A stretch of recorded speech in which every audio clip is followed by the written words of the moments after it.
है suit, husband ने लेके दिया है। चिल्ड्रन डे थे हैं, मैं बच्चा है बच्चा की मम्मा लू। और ये देखिए ये मुझे सूट लेके दिए। और इधर आओ, इधर हर साल 5-6 लेके देना है जी। मैं बोलने वाली थी, एक सूट लेके देना कितने साल सुना है। पिछली एक मुझे 3 सूट लेके, 3 छह सीगे। अच्छा चलो 6 सूट ले, 6 साल सुनाया भी तो है। पहले साल एक फेल हो अगर आने वाले 6 साल सुनाने हैं मैनू। मैं सूट लेके दिता सी, मैं सूट। अच्छा जो महंगे सूट वो नहीं सुनाने, ये तो महंगे लेके था। अच्छा हाँ जरा इस बार बनाया मुझे हर बार याद ही नहीं सी। अरे तो मैंने तो ये सूट लेके दिया, गर्मियों में बोला था सर्दी वाला डालो, मैंने लेके तो दिया था। तो ये सूट आया देखिए, वेलवेट का है। अरे मैंने दिखाया ही नहीं बातों में। हेलो एवरीवन, जय माता दी, राधे राधे, सत श्री अकाल जी। तो ये जो क्लिप ऐड की है वो चिल्ड्रंस डे के दिन की है। उस दिन मैंने ना कोई व्लॉग नहीं बनाया था, डेकोरेशन की वीडियो आप लोगों से शेयर की थी। ये उस दिन की क्लिप है, मैंने ऐड कर दी है। हस्बैंड ने ये सूट लेके दिया, अभी मुझे इसे सिलने भी देना है। तो है ना, बड़ा है भी है ना, कभी कभी ऐसा होता है ना, हस्बैंड वहाँ पे कोई आ जाता है देने सूट लेके, तो हस्बैंड ले लेते हैं और मुझे बहुत सुनाते हैं, अरे मैंने तुम्हें सूट लेके दिए थे। इस बार मैंने गर्मियों में बोला, मैंने ना ऑर्डर करने तो बोल रहे मैंने तुम्हें 6 सूट लेके दिए थे, और मैंने बोला वो तो सर्दियों के हैं। तो ऐसे ही होता है, एक बार लेके देते हैं हस्बैंड लोग, उनको याद रहता है भी लेके दिए, तो वो याद नहीं रहता भी कौन से सीज़न के। तो यहीं पे वो सूट पड़ा, अभी मैंने इसे पॉलीथीन में डाल लूँगी, जब भी मेरा टाइम लगेगा तो मैंने इसे स्टिच करने के लिए दे के आ जाऊँगी।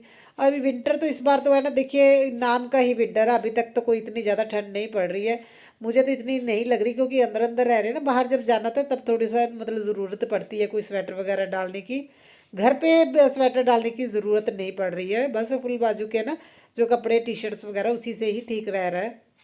और अभी सारे यहाँ पे कपड़े समेट दूंगी। और आज मैंने अर्ली मॉर्निंग व्लॉग शेयर नहीं किया, 2-3 दिन से ना बेटा मुझे बहुत ज़्यादा परेशान करता है। एक तो उठने में और मौसम के है ना, हम लोगों को इतनी ठंड नहीं लग रही, मगर इसको इतनी अच्छी नींद आती है ना, तो सुबह सुबह ये परेशान करता है। इसको थोड़ा फीवर भी सॉरी, इसको थोड़ा फीवर भी था ना, आप लोगों को पता है, तो उस वजह से ये भी तो सुबह मॉर्निंग में उठने में है ना बहुत दिक्कत करता है, बड़ी मिन्नतें करनी पड़ती हैं, डांटना पड़ता है। तो देखिए शूट करना था ना, एक्स्ट्रा टाइम भी चाहिए, तो आज मैंने नहीं किया।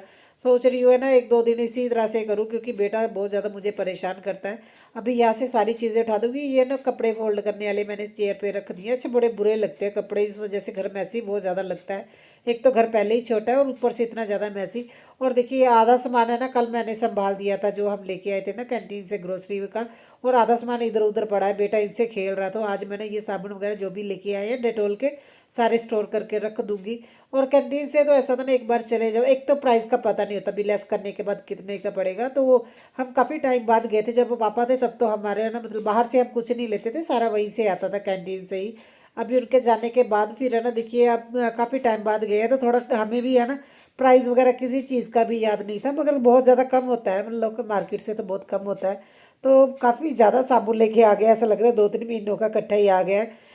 और है ना विक्स लेके आई हूँ, क्योंकि बेटे को है ना विक्स की ज़रूरत पड़ती है विंटर में। उसको है ना पता नहीं क्यों ऐसा लगता है उसे, मुझे सांस नहीं आ रही, रात को बोलने लग जाता है, जुकाम होता है। तो उसके लिए ब्रश, उसके लिए तो अलग अलग है ना, मुझे शेप के ब्रश लेने पड़ते हैं, उसे ब्रश करना बिल्कुल पसंद नहीं है। उसका बस चले ना, वो ना हफ्ता एक ब्रश ना करे, मुझे तो डांट डांट के उसे ब्रश करवाने पड़ते हैं। और कोशिश करती है थोड़े फनी से लेके दूँ, जिससे क्या वो एक्साइटमेंट में एटलीस्ट ब्रश तो करे। और आज टेबल से भी ये सारा सामान मुझे उठाना है, क्योंकि कल मैंने जो आप लोगों से व्लॉग शेयर किया ना, उसके बाद सारा सामान ऐसे ही रख दिया था, और थक भी बहुत गए थे। देखिए लुधियाने जाना और कंटिन्यू शॉपिंग करते रहना, वहाँ पे बैठने के लिए नहीं होता है, अपनी शॉपिंग करो, जो 2 घंटे 2.5 घंटे लगते हैं तो खड़े ही रहना पड़ता है। तो मैं जितने भी मेरे ग्रोसरी जिसमें स्टोर करके रखती हूँ, वो बॉक्स वगैरह सारे भर गए, क्योंकि मैंने ऑलरेडी ग्रोसरी ली हुई थी, और वहाँ से भी थोड़ी लेके आ गए ना, उस वजह से थोड़ी दिक्कत हो रही थी। तो ये जो है ना देखिए सामान थोड़ा बहुत जो अभी मुझे यूज़ करने वाला है, तो वो मैं अभी रख लूँगी। तकरीबन मैंने संभाल के रख ही दी है, कुछ सामान ही है जिसको मुझे अच्छे से स्टोर करके रखना है। और ये हैंड वॉश है। देखिए वैसे प्लास्टिक को इस तरह से नहीं फेंकना चाहिए, कोई भी चीज़ है, जैसे दूध का पैकेट है ना, उसे साथ से प्लास्टिक का जो थोड़ा कट मत करके ना फेंकना नहीं चाहिए, नहीं तो पूरा, जैसे मैंने देखिए आधा कट किया और इसी के साथ अटैच है।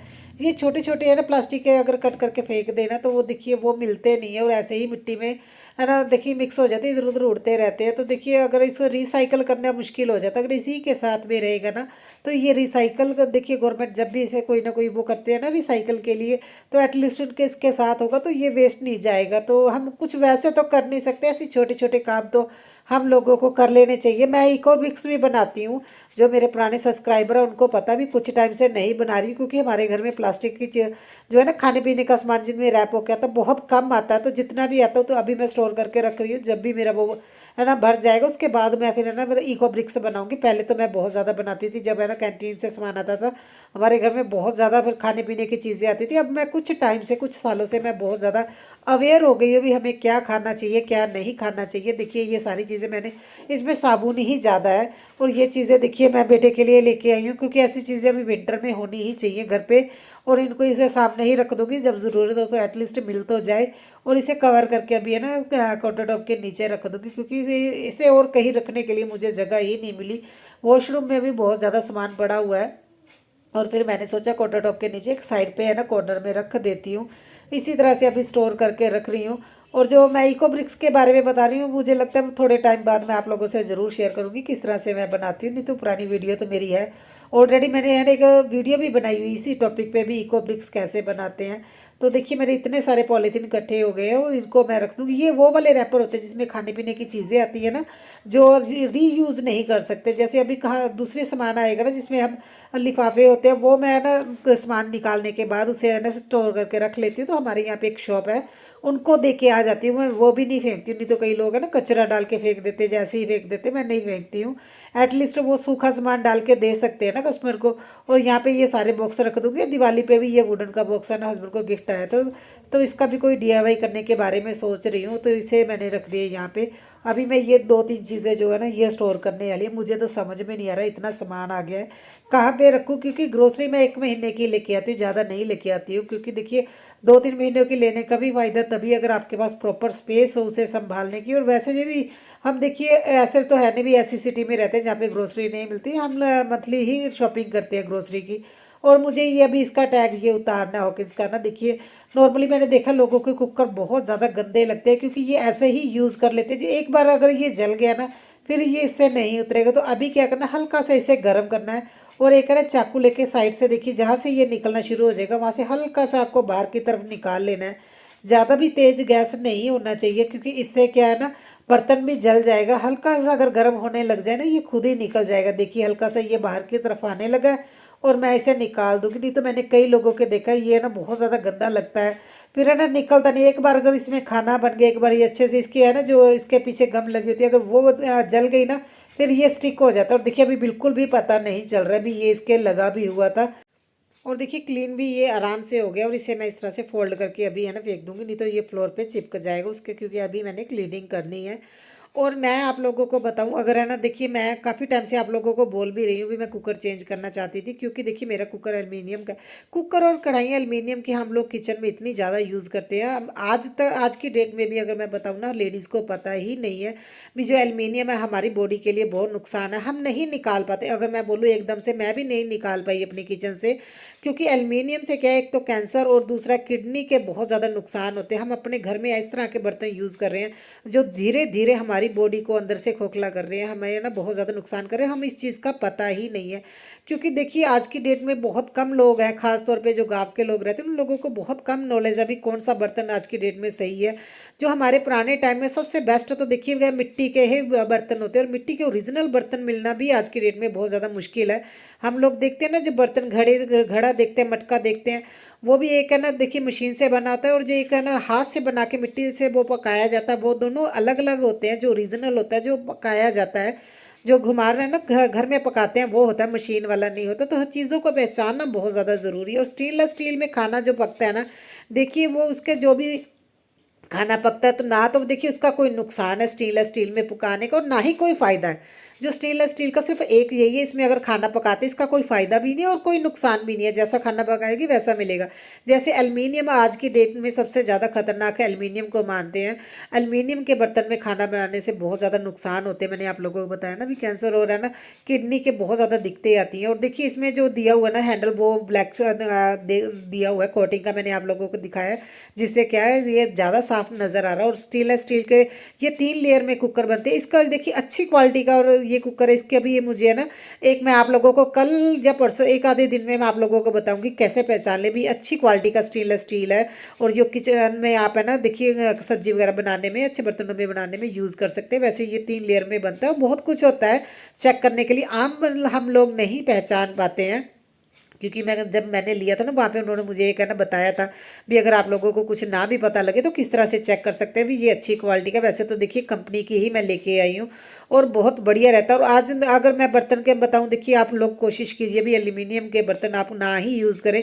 और उसके बाद जो हम लोग दूसरे बर्तन यूज़ करते हैं ना, वो और दूसरे नॉन स्टिक जो, वो भी हम लोग है ना बहुत शौक से पहले यूज़ करते थे। जब वो आए थे तो खाना बनाना बहुत इजी था क्योंकि उसमें चिपकता नहीं है। मगर मैंने जो यहाँ पे ना तकरीबन देखा जो लोग नॉन स्टिक यूज़ करते हैं ना उसमें इतने स्क्रैच पड़ जाते हैं, फिर भी वो लोग है ना नॉन स्टिक यूज़ ही करते हैं। सबसे ज़्यादा खतरनाक नॉन स्टिक तब हो जाता है जब उसमें स्क्रैच पड़ता रहे और हम लोग है ना उसमें खाना बनाते रहते हैं। जब तक स्क्रैच नहीं पड़ता तब तक तो यूज़ कर सकते हैं, जब वो ख़राब हो जाए तो उसमें यूज़ नहीं करना चाहिए। तो कोशिश कीजिए अच्छी क्वालिटी के बर्तनों में इन्वेस्ट करें। अभी विंटर आ गया और विंटर में मैं क्या करती हूँ, देखिए इस तरह से एक ट्रे में ना मैंने नॉर्मल पानी और गर्म पानी दोनों भर के रख लिया है। और लिविंग रूम या बेडरूम में इस तरह से 2 जगह पे भी आप रख सकते हैं, क्योंकि अभी बच्चे घर पे है ना नहीं आते, देखिए स्कूल चल जाते उसके बाद ट्यूशन, तो मैं अभी बेडरूम में ये मैं एक है ना देखिए केटल में भर के पानी रख दूंगी, गर्म और नॉर्मल पानी। अगर ज़्यादा गर्म लगेगा बच्चों को तो मिक्स करके पी सकते हैं, क्योंकि बेटे को देखिए बुखार है और उसके बाद से थोड़ा सा ना ऐसा लग रहा है जैसे जुकाम जैसा, तो मिक्स पानी पीता रहेगा तो ठीक रहेगा। नॉर्मल पानी पीने से फिर बहुत ज़्यादा दिक्कत हो जाती है। तो कोशिश कीजिए विंटर में आप है ना इस तरह से अगर अपने पास रखोगे बेड के पास, क्योंकि मुझे पता है विंटर में हम लोग बेडरूम में ही ज़्यादा रहते हैं, लिविंग रूम में नहीं रहते हैं। तो अपने पास रखिए, जब भी मन करे तो है ना पानी पीजिए, क्योंकि विंटर में पानी पीने का भी इतनी प्यास नहीं लगती है। मगर आप पानी नहीं पियोगे तो आपकी बॉडी भी डिहाइड्रेट हो जाती है, तो उसके लिए पानी बहुत ज़रूरी है। प्यास लगे तभी नहीं पीना चाहिए, अपना एक टारगेट बना लीजिए भी हमें 1 लीटर 2 लीटर तो इस टाइम तक ख़त्म करना ही करना है। और उसके बाद मैं लगा रही हूँ झाड़ू। आज तो है ना देखिए काम थोड़ा है ना ऐसा, अभी मौसम भी चेंज हो गया ना, इतनी ज़्यादा ठंड तो नहीं हुई, मौसम थोड़ा चेंज हो गया। और मैंने आज कपड़े धोए थे हाथ से कुछ कपड़े, क्योंकि इतने ज़्यादा नहीं सूखते। कुछ कपड़े मैं मशीन में धोती हूँ और कुछ कपड़े मैं हाथ से धोती हूँ, मेरी फुली ऑटो मशीन है, टॉप लोड है ना। तो इसलिए मैं अपने जो कपड़े होते हैं कॉटन के जो कपड़े होते हैं जो पार्टी वेयर, मैं कोशिश करती हूँ हाथ से ही धो लूँ। वैसे तो उसमें मोड़ होता है, उसमें बहुत ज़्यादा टाइम लगता है और उसका साउंड मुझे पसंद नहीं है। जब मैं ना डेलिकेट्स कपड़ों पर लगाती हूँ, मुझे लगता है जितने टाइम में उसने कपड़े धोने उससे उतने टाइम में तो हाथ से धो के आप है ना सूखने के लिए डाल दो। और अभी अब लिविंग रूम को भी थोड़ा बहुत जो सेटिंग करने वाली है ना वो मैं कर लूँ। और देखिए मौसम जब होता है ना ठंडा ठंडा तो दिल करता है धूप में बैठने का, जब धूप में चले जाओ इतना ऐसा लग रहा है जैसे गर्मी है। मौसम अजीब सा हुआ है। आप लोग बताइए कि पंजाब से बाहर के जो लोग मेरे व्लॉग देखे, आपको यहाँ पे ठंड हुई है कि नहीं हुई है? क्योंकि मैंने 1-2 अपने फ्रेंड के देखे हैं, वो तो कैप वगैरह प्रॉपर लेके है ना वो व्लॉग बना रहे थे। हमारे यहाँ पे तो आपने देखा मैंने कॉटन की टी शर्ट है ना फुल बाजू की ही पहनी हुई है, बस इतना ही है, अभी इतनी ही ठंड लग रही है। बहुत ज़्यादा अगर मैं बोलूँ बहुत ज़्यादा वाली ठंड नहीं है, पता नहीं तो मेरा ये कवर हो गया। और बाहर भी जा रहे हैं तो बस इतना है भी कोई स्वेटर डाल लो, बहुत ज़्यादा ठंड वाला मुझे तो फिलहाल ऐसा कुछ नहीं लग रहा। हमारे यहाँ पे तो ऐसा कोई ही नहीं लग रही भी ठंड आ गई है, ऐसा लग रहा है इस बारी तो ठंड है ना अपनी पूजा करवा के ही आएगी भी, आप लोग बोलोगे तभी आऊँगी मैं, पूजा पाठ करो। और मेरे कपड़े भी धुल गए थे जब तक मैंने काम किया, भी इनको सूखने के लिए डाल दूंगी। और उसके बाद जो कपड़े मेरे सूख गए हैं वो मैं अभी है ना देखिए क्योंकि अभी 2 लोड लग रहे हैं मेरे। एक तो देखिए जो है ना थोड़े विंटर के हैवी वाले कपड़े होते हैं ना, विंटर वाले जो वुलन के, उनको मैं अलग धोती हूँ। और जो डेली जीन्स वगैरह जो हम लोगों के जो नाइट वेयर होते हैं उनको अलग धोती हूँ, इसलिए 2 लोड हो जाते हैं। कोशिश करती हूँ 1 लोड मैं रात को लगा के छोड़ देती हूँ, मन होता है तो रात को धुल जाते हैं, नहीं तो सुबह उठते ही मशीन को ऑन कर देती हूँ, जिससे क्या है मेरे टाइम से कपड़े धुल जाते हैं। जब तक दूसरा लोड मेरा धुलता है 1 लोड सूख जाता है, नहीं तो कपड़े बहुत ज़्यादा होते हैं। मुझे सबसे ज़्यादा ना मतलब मैं आलस करती हूँ कपड़े फोल्ड करने में, घर का सारा काम मैं बहुत अच्छे से कर लेती हूँ, मुझे आलस आता है कपड़े फोल्ड करने में। वो काम मुझे बहुत ज़्यादा मेहनत वाला लगता है, ये काम मुझे मेहनत वाले नहीं लगते हैं। मुझे कपड़े फोल्ड करना ऐसा लगता है बहुत ज़्यादा मेहनत लगती है उन कामों में, मुझे बहुत ज़्यादा मुश्किल लगता है। तो अभी अपने शू रैक पे भी थोड़ा सा मैं डस्टिंग करके उसके बाद सारी चीज़ें उसकी जगह पे रख दूँगी, क्योंकि फेस्टिवल पे यहाँ पे थोड़ी डिफरेंट तरीके से मैं डेकोरेशन कर रही थी, आप लोगों ने देखा ही है। तो अभी जो डेली ही मेरी डेकोरेशन यहाँ पे रहती है उस तरह से मैं ना रखती हूँ। और कोशिश करती हूँ जो हमारे पंजाब से रिलेटेड चीज़ें होती है ना, जैसे गड्ढा है, हाँ ये ट्राली है, ट्रैक्टर ट्राली है, ये चीज़ें मैं ना रखती हूँ। क्योंकि देखिए जिस एरिया में हम रहते हैं, जो हमारी स्टेट होती है जहाँ पे हम पले बड़े हैं, उस स्टेट की चीज़ें भी होनी ज़रूरी है। जैसे लोग मेरे पंजाब के बाहर के लोग जब लोग देखते हैं ना, तो वो मुझसे पूछते हैं भी आपने ये है ना क्या रखा हुआ है ये, क्योंकि देखने में बड़ा गड्ढा, तो उन लोगों को देखने में बड़ा अच्छा लगता है। और इसे मैंने डेकोरेट थोड़ा इस तरह से किया हुआ है ना, देखने में और ज़्यादा लगता है भी ये पता नहीं क्या चीज़ है। इसे मैंने खुद ही घर पे लैस से ना से डेकोरेट किया था फेस्टिवल में, आई थिंक 1 साल पहले की बात है। तो उसके बाद देखिए मेरी ये इसके है ना जो ये रैक है, एक्चुअली ये बच्चों के कपड़ों की अलमीरा, ये जो आप देख रहे हो जिसे अभी मैं क्लीन कर रही हूँ, इस पे मैंने ना लाइट लगाई हुई है, वो भी ख़राब हो गई है। मैं देख रही थी, चेक कर रही थी, तो अभी मुझे वो एक आधे दिन में चेंज करनी पड़ेगी। और अभी टेबल को भी क्लीन करके ना, इस पे भी मैं जो मेरी पहले वाली है ना येलो कलर की बड़ी ट्रे है वो रख दूँगी। और इसी तरह से देखिए मुझे धीरे धीरे अपने घर को फिर से दोबारा से सेट करना है। क्योंकि देखिए अभी है ना दिवाली के बाद भी डीप क्लीनिंग उतनी ही ज़रूरी हो जाती है, क्योंकि दिए वगैरह घर में जले हैं ना, तो मेरा घर पूरा बंद है, जिस वजह से धुएं से ना थोड़े जाले होने शुरू हो गए। मैंने देखा है बहुत ज़्यादा, मुझे लगता है फिर से क्लीनिंग की ज़रूरत पड़ेगी। तो मैं जल्दी जल्दी से अभी कुछ कुछ एरिया की क्लीनिंग करनी शुरू कर दी, एक साथ नहीं करूँगी। जैसे जैसे डेली डेली काम कर रही हूँ वैसे वैसे कुछ कुछ एरिया क्लीन करती रहूँगी। क्योंकि देखिए दिन भी छोटे हो गए हैं, और विंटर में ना देखिए ज़्यादा लंबे दिन नहीं होते हैं। और कोशिश करती हूँ एक कोस्टर यहाँ पे भी है ना सेक्शन रखूँ जो टेबल पे है ना, ताकि अगर टेबल पे यहाँ पे बैठ के कोई चाय वगैरह पी रहा है तो कोस्टर यूज़ करे। और बच्चों को स्कूल से लेके आने का टाइम हो गया, सारे काम छोड़ के फिर मुझे ये काम टाइम से करना पड़ता है, बच्चों को लेके आना पड़ता है। आधा पौना घंटा लग जाता है, क्योंकि पहले जाना पड़ता है, एक तो ट्रैफिक जा हो जाता है, और दूसरा ऐसा भी पहले जाके वहाँ पे ना वेट करनी पड़ती है। छोटे बच्चों को पहले छुट्टी होती है और बड़े बच्चों को बाद में। और ये जो पहाड़ है मुझे आके फोल्ड करना है। और सॉरी, ये 2 दिन पहले मैंने आप लोगों से शेयर किए थे ना, मैंने सारा सामान जो डेकोरेशन का संभाल के रखा था, मैंने अभी तक नहीं रखा। इसे भी मुझे रखना है, मेरा आज भी टाइम नहीं लगेगा। क्योंकि देखिए कहाँ टाइम ऐसे भागता है, लोग पता नहीं क्या कैसे ऐसे फ्री रह लेते हैं, मेरा तो टाइम बहुत जल्दी भागता है। जैसे काम करती रहती हूँ ऐसा भी नहीं मैं बैठती हूँ फ्री होती हूँ, बिल्कुल भी नहीं, कंटिन्यू काम करती हूँ। फिर भी मुझे उतना टाइम नहीं मिलता जितना मैं देखती हूँ लोग जब देखो रेस्ट करते रहते हैं। एक रीज़न तो देखिए यूट्यूब पे भी मुझे वीडियो बनानी होती है, इसमें टाइम चला जाता है। तो मैं वैसे तो इंजॉय करती हूँ, मगर मैं देखती हूँ लोग बहुत जल्दी फ्री हो जाते हैं, पता नहीं मेरा ही घर का काम, मेरी ही डस्टिंग क्यों नहीं होती। तो है ना, तो लोग बोलते भी अभी आप बहुत काम करते हो, आप इतना काम कैसे कर लेते हो। और मुझे लगता है मैं उतना काम नहीं करती हूँ, मगर जब आप लोग मुझे मिलते हो, मेरे फ्रेंड्स मिलते हैं, जब बोलते हैं ना, तो मुझे भी बहुत अच्छा लगता है। क्योंकि मेरे हिसाब से सभी लोग ऐसे ही काम करते हैं, सभी लोग ऐसे ही लगे रहते हैं जैसे मैं लगी रहती हूँ। मगर जब आप लोग अप्रिशिएट करते हो भी आप बहुत काम करते हो, बहुत मेहनत करते हो, तो खुद को भी अच्छा लगता है, मोटिवेशन मिलती है भी हम और काम करें। बच्चे बोल रहे थे भी अब उनको रोटी नहीं खानी है, तो अभी हम फ्राइड राइस है ना बना के दूँगी, क्योंकि रात को बनाए थे राइस। क्योंकि इससे पहले है ना ब्लॉग में मैंने आप लोगों को शेयर किया था, लुधियाना गए थे शॉपिंग करने, तो रात को आके ना दाल पड़ी थी, मैंने दाल और राइस बनाए थे। मुझे ये था सुबह जो दाल बनी हुई है तो उससे मैं राइस बना लेती हूँ, क्योंकि मुझे पता था आने में लेट हो ही जाता है। और आजकल तो 5:30 पौने 6 बजे के करीबन अंधेरा हो जाता है। और देखिए सबसे बड़ा नुकसान ये होता है, मुझे बेटे को इस तरह से ना सोते हुए छोड़ के जाना पड़ता है। बेटी को 4 बजे ट्यूशन छोड़ने जा रही हूँ, और ये बाबूजी सो गए हैं, तो इसे अभी है ना देखिए यहाँ पे छोड़ के अभी मैंने लॉक लगा के जाऊँगी। उठेगा तो नहीं, मगर फिर भी थोड़ा रिस्क रहता है। अभी मैं एकदम से उठ गया तो फ़ोन इसके पास छोड़ के जा रही हूँ, क्योंकि 1-2 बार ऐसा हुई अगर उठा है तो ये फ़ोन कर लेता है हमारे नेबर में अपनी बुआ को, तो मैं